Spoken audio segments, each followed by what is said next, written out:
আসসালামু আলাইকুম। চলেন আজকে দেখি আমাদের গাছের কাঁঠালগুলা পাকছে কিনা। তো আমরা প্রতিদিন এরকম ভাবে চেক করি সকালবেলা, দুইটা না একটা পাকা থাকেই একটা না একটা গাছের নিচে। তো আমাদের গাজীপুর কাঁঠালের জন্য বিখ্যাত। এই দেখেছেন আমার এই ফার্মের আশেপাশে অনেকগুলা কাঁঠাল গাছ আছে।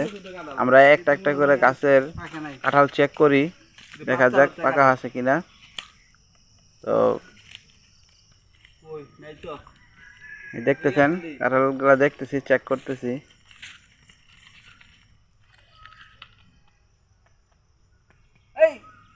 এই যে এটা পাকা অরিজিনাল গাছ পাকা এই যে অবশেষে আমরা পেয়ে গেছি আমাদের এই কাঙ্ক্ষিত পাকা কাঁঠালটি। এই যে দেখছেন গাছটা যে কাঁঠালটা কাটতেছি এটা একদম গাছ পাকা অরিজিনাল।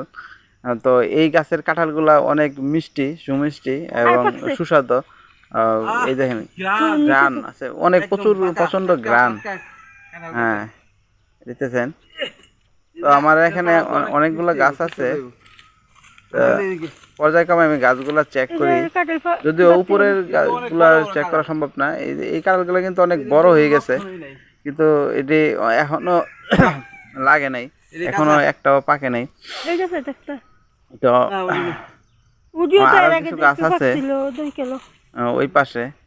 তো এই গাছের এই যে এখন যে যেতেছি এই গাছের কাঁঠালটা কিন্তু কি কয় এটারে, এই শক্ত, মানে এটা পাকলেও এটার কোষগুলো অনেক শক্ত থাকে। তো